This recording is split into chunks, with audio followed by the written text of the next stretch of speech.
હું વિધવા હતી. મારો દીકરો બહાર અભ્યાસ કરતો હતો.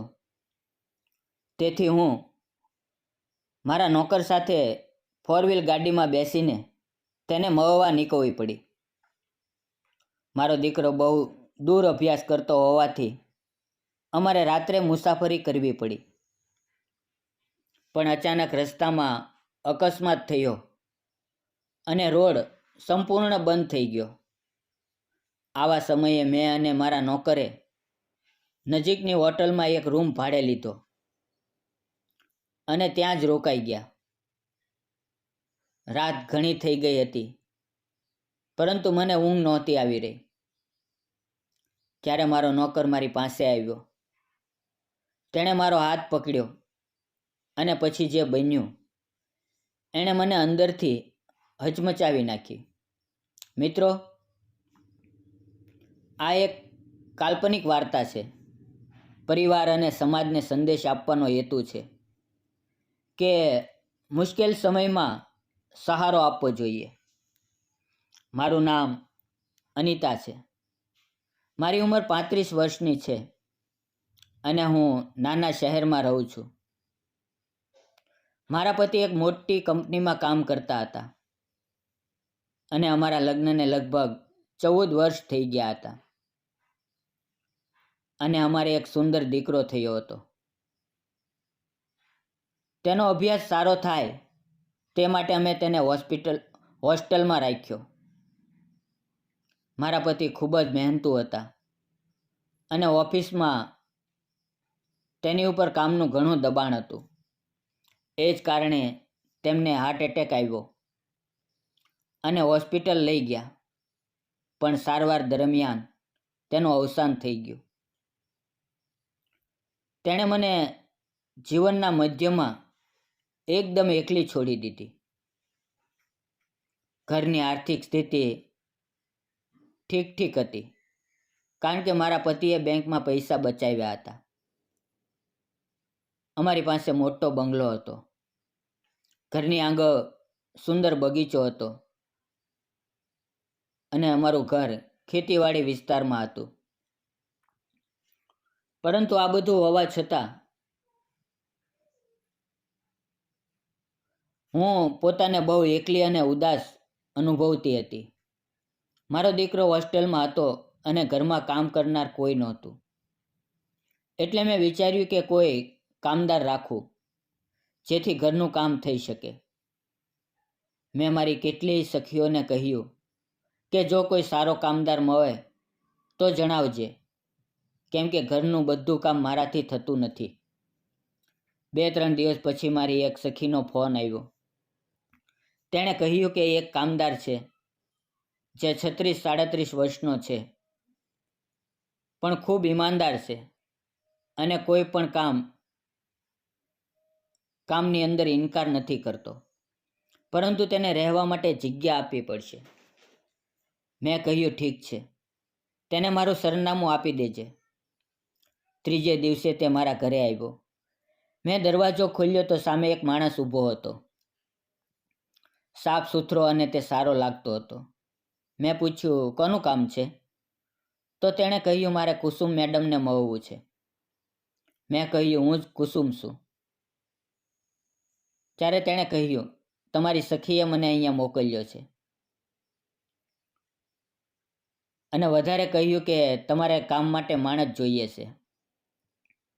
મેં તેને અંદર બોલાવ્યો અને બેસવાનું કહ્યું. પછી પાણી આપ્યું અને પૂછ્યું, તારું નામ શું છે? ક્યાંથી આવ્યા છો? અને શું શું કામ કરો છો? તેણે કહ્યું, મારું નામ રામુ છે. હું બધું કામ કરું છું. ભોજન બનાવવું, ગાડી ચલાવવી, શાક લાવવું, ઘરનું કામ કરવું, બધું કરું છું. અને હું અવિવાહિત છું, એટલે રહેવાની જગ્યા નથી. જો અહીં રહેવાની જગ્યા મળે તો સારું રહેશે. તેની વાતોમાં ઈમાનદારી સ્પષ્ટ જણાતી હતી. મેં પૂછ્યું, તમે લગ્ન કેમ નથી કર્યા? ત્યારે તે બોલ્યો, માતા પિતા બાળપણમાં જ ગુજરી ગયા. કોઈ સગા સંબંધીઓ નહોતા, તેથી બાળપણથી જ લોકોના ઘરે કામ કરીને પેટ ભર્યું છે. આવી હાલતમાં કોણ છોકરી આપશે? તેની વાત સાંભળીને મને બહુ ખરાબ લાગ્યું. મેં પૂછ્યું, તમે કેટલો પગાર લેશો? રામુએ કહ્યું, હું પહેલાં જે ઘરે કામ કરતો હતો ત્યાં મને 8,000 મળતા હતા. અહીંયા પણ એટલા મળી જાય તો ઠીક છે. મારી પાસે મારા ઘરમાં પૈસાની કોઈ તંગી નહોતી. મેં કહ્યું, ઉપરના માળે એક રૂમ ખાલી છે, ત્યાં તું રહી શકીશ અને હું તને 10,000 રૂપિયા આપીશ. પરંતુ કામ સમયસર અને ઈમાનદારીથી કરવું પડશે. તે તૈયાર થઈ ગયો. પછી તેણે પૂછ્યું, ઘરમાં કોણ કોણ છે? મેં કહ્યું, હું એકલી જ છું. પતિના ગયા પછીથી હું એકલી જ રહું છું. મારો દીકરો હોસ્ટેલમાં અભ્યાસ કરે છે. મેં તેને ઉપરનો રૂમ બતાવ્યો. રૂમ મોટો હતો. તેણે થોડો સામાન હતો જે તેણે મૂક્યો અને પછી તરત જ કામ ઉપર લાગી ગયો. પહેલે દિવસે તેણે આખું ઘર સાફ કર્યું. સાંજે 6 વાગ્યે ભોજન બનાવ્યું, ચોખા, શાક અને રોટલી. ભોજન ખૂબ જ સ્વાદિષ્ટ બન્યું હતું. તેણે મને ભોજન પીરસ્યું અને પોતે ઊભો રહી ગયો. મેં કહ્યું, તું ક્યારે ખાઈશ? તો તેણે કહ્યું, તમારા ખાધા પછી ખાઈ લઈશ. મેં કહ્યું, ના, આપણે બે જ છીએ. તું મારી સાથે જ ખા, નહીં તો મને સારું નહીં લાગે. પછી તે મારી સામે બેસી ગયો અને અમે બંનેએ સાથે ભોજન લીધું. સવારમાં તે વહેલો ઉઠી ગયો. નાસ્તામાં શીરો બનાવ્યો, બગીચામાં છોડને પાણી આપ્યું, બજારમાંથી સામાન લાવ્યો અને ફરી ભોજન બનાવ્યું. તે ખૂબ મહેનતુ અને અનુશાસિત હતો. તેને ગાડી ચલાવવી પણ આવડતી હતી. મારો દીકરો વચ્ચે વચ્ચે ફોન કરતો. તે 3જા ધોરણમાં અંગ્રેજી શાળામાં અભ્યાસ કરતો હતો. હું 15 દિવસે કે મહિને એકવાર તેને મળવા જતી. ગાડી હતી પરંતુ ડ્રાઈવર નહોતો, એટલે મારે બસમાં જવું પડતું હતું. હવે રામુ ગાડી ચલાવી શકતો હોવાથી એક વખત હું તેને સાથે લઈ ગઈ. તેણે બહુ સંભાળીને ગાડી ચલાવી હતી. આ કારણે હું વારંવાર તેને સાથે દીકરાને મળવા જવા લાગી. એક શનિવારે અમે ફરી દીકરાને મળવા જવાના હતા, એટલે શુક્રવારે સાંજે 8 વાગ્યે નીકળવી પડ્યા. લગભગ 120 કિલોમીટર ગયા પછી રસ્તામાં મોટો અકસ્માત થયો હતો અને ટ્રાફિક જામ થઈ ગયો હતો. લોકો પાસે પૂછતા ખબર પડી કે કાલે સવારે રોડ ખુલશે. રાતના 10 વાગી ગયા હતા, એટલે રાત્રે ગાડી ત્યાં રાખવી જોખમી લાગતી હતી. મેં રામુને કહ્યું, ચાલ અહીંયા આસપાસ કોઈ હોટલ ગોતીએ. વધારે જોખમ લેવાનો કોઈ ફાયદો નથી. પછી અમે ગાડી ફેરવી અને લગભગ 3-4 કિલોમીટર પાછા ગયા તો એક નાની હોટલ મળી ગઈ. ત્યાં પૂછતા જાણવા મળ્યું કે એક રૂમ ખાલી છે. મેં રૂમ બુક કરી લીધો.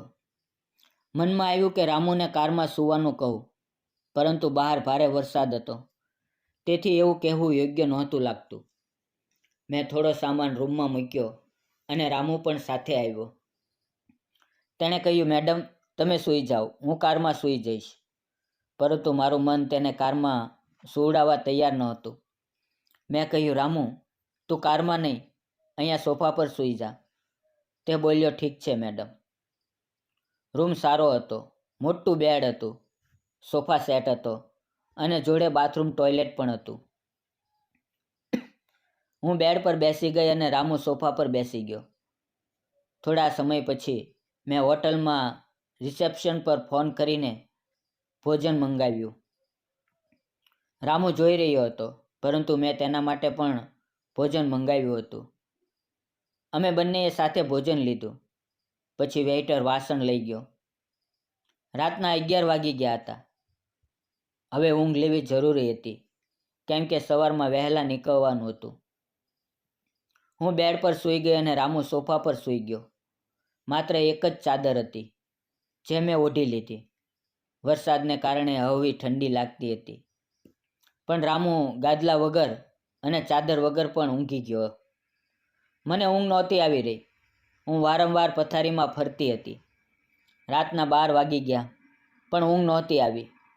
મને મારા પતિની બહુ યાદ આવી રહી હતી. તેમને મોતને કેટલાય વર્ષો થઈ ગયા હતા, પણ એ રાત્રે એકલતાએ ત્રાસ આપ્યો. મારું મન ખૂબ બેચેન થઈ ગયું હતું. આખરે મેં રામુને અવાજ આપ્યો. તે તરત જ ઉઠી ગયો અને બોલ્યો, "શું થયું મેડમ?" મેં કહ્યું, "મારે પાણી જોઈએ છે." હું બેડ પર બેસી ગઈ. મેં તેને કહ્યું, "અહીંયા બેસ." રામુ મારી પાસે બેસી ગયો અને અચાનક હું રડવા લાગી. રામુ મને દિલાસો આપવા લાગ્યો. મેં તેનો હાથ પકડીને કહ્યું, "રામુ, મને મારા પતિની બહુ યાદ આવે છે. હવે હું એકલી જીવી શકતી નથી." રામુ બોલ્યો, "મેડમ, શાંત થઈ જાઓ, બધું સારું થઈ જશે." એ પછી અમે ઊંઘ આવી ગઈ. સવારમાં રામુ ખૂબ શાંત હતો, કંઈ બોલતો નહોતો. હું તેની પાસે ગઈ અને કહ્યું, "રામુ, મને માફ કરજે. રાત્રે પતિની યાદમાં મન ભરાઈ ગયું હતું. તું કાંઈ ખોટું ન સમજતો. હું તને બહુ ઈમાનદાર માનું છું." ઘરે પાછા આવ્યા પછી રામુ થોડું શાંત રહેવા લાગ્યો. કામ કરતો હતો, પરંતુ મારી સાથે વાતચીત ઓછી થઈ ગઈ. 2-3 દિવસ આવી રીતે પસાર થયા. એક રાત્રે મને ફરી ઊંઘ નહોતી આવતી. મેં રામુને અવાજ આપ્યો. તે નીચે આવ્યો. મેં તેને કહ્યું, "રામુ, મારું મન દુઃખી છે, પણ મારી તને એક વિનંતી છે." તે બોલ્યો, "કહો મેડમ." મેં તેનો હાથ પકડીને કહ્યું, "રામુ, મારો દીકરો મારી પાસે જ રહેવો જોઈએ." તે હસીને બોલ્યો, "ઠીક છે મેડમ." પછી મેં આગળ કહ્યું, "રામુ, શું તું મારી સાથે લગ્ન કરીશ? તારા જેવો ઈમાનદાર માણસની મારે પતિ તરીકે જરૂર છે.